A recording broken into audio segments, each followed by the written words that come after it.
다 같이 사도신경으로 신앙 고백하겠습니다. 전능하사 천지를 만드신 하나님 아버지를 내가 믿사오며 그 외아들 우리 주 예수 그리스도를 믿사오니 이는 성령으로 잉태하사 동정녀 마리아에게 나시고 본디오 빌라도에게 고난을 받으사 십자가에 못 박혀 죽으시고 장사한 지 사흘 만에 죽은 자 가운데서 다시 살아나시며 하늘에 오르사 전능하신 하나님 우편에 앉아 계시다가 저리로서 산자와 죽은 자를 심판하러 오시리라. 성령을 믿사오며 거룩한 공회와 성도가 서로 교통하는 것과 죄를 사하여 주시는 것과 몸이 다시 사는 것과 영원히 사는 것을 믿사옵나이다. 아멘.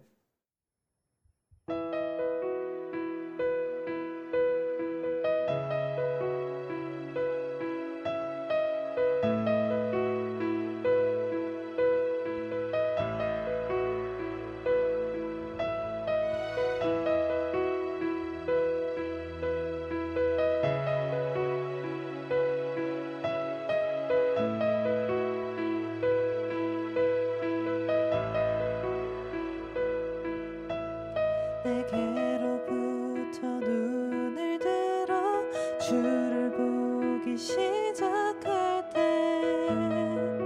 주의 일을 보겠네.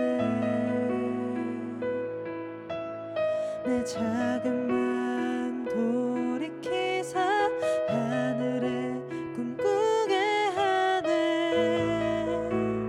주님을 볼 때 모든 시선을 주님께 드리고 살아계신 하나님을 느낄 때 내 삶은 주의 역사가 되고 하나님이 일하기 시작하네.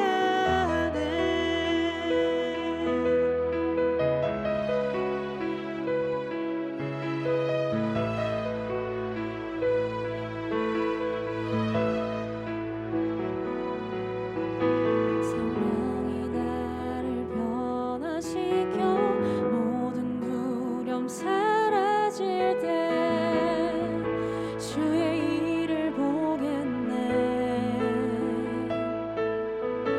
황폐한 땅 가운데서 주님 마음 알게 되리.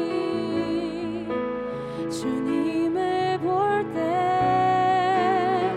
모든 시선을 주님께 드리고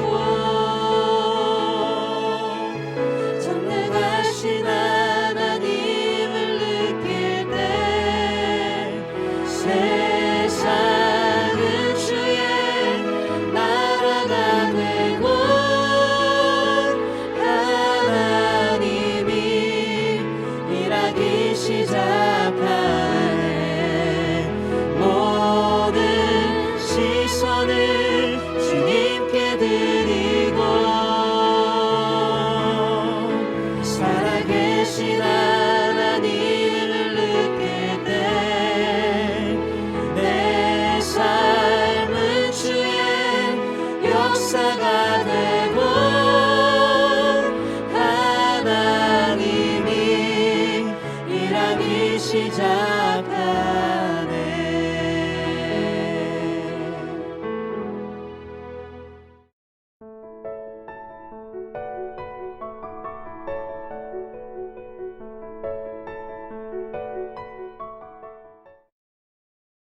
사람을 쳐 죽인 자는 반드시 죽일 것이나 만일 사람이 고의적으로 한 것이 아니라 나 하나님이 사람을 그의 손에 넘긴 것이면 내가 그를 위하여 한 곳을 정하리니 그 사람이 그리로 도망할 것이며 사람이 그의 이웃을 고의로 죽였으면 너는 그를 내 제단에서라도 잡아내려 죽일지니라. 자기 아버지나 어머니를 치는 자는 반드시 죽일지니라. 사람을 납치한 자가 그 사람을 팔았든지 자기 수하에 두었든지 그를 반드시 죽일지니라. 자기의 아버지나 어머니를 저주하는 자는 반드시 죽일지니라.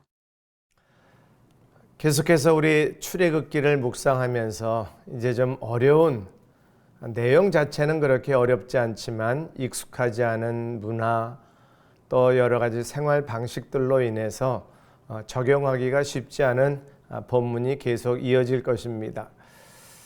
오늘은 서론격으로 큰 틀을 한번 생각해 보겠습니다. 실제로 우리가 이스라엘 백성들의 삶의 방식을 따라가는 것도 아니고 율법을 지키고 있지도 아니하고 또 수천 년이라는 시대적인 격차가 있기 때문에 문자적으로 모든 것을 적용하기에는 너무 어렵고 또 우리에게는 법률적인 지식도 없습니다. 오히려 이런 까다로운 또 문화와 생활 습관이 전혀 배경이 없는 상황에서 법률적인 상식으로 접근하는 것이 아니라 그 율법의 정신, 하나님께서 왜 이스라엘 백성들에게 이런 율법을 주셨는가를 여러 가지 주제들마다 그 원론적인 원리를 찾는 것이 수월할 것입니다. 뿐만 아니라 예수 그리스도를 통해서 계속되는 율법을 재해석할 필요가 있습니다. 또 우리가 쉽게 적용하는 원리 한 가지는 예수님이 이 주제에 대해서 어떻게 말씀하셨는지 또 이 율법을 예수님은 어떻게 해석하시고 어떻게 행동하셨을까, 가르쳐 주셨을까를 상상해 보면 우리의 삶에 적용하는 것이 그렇게 어렵지 않습니다. 오늘 본문 안에는 여러 가지 내용이 담겨 있습니다만 한 가지 주제를 생각해 봅니다. 살인에 대해서 또 사람의 생명을 성경은 하나님은 우리에게 어떻게 말씀해 주시는지 이 율례를 통해서 잠시만 생각해 보려고 합니다. 오늘 말씀 아주 간단하지요. 12절에 사람을 쳐 죽인 자는 반드시 죽일 것이나 현대적으로 표현하면 살인죄를 범했으면 사형이다 그 말입니다.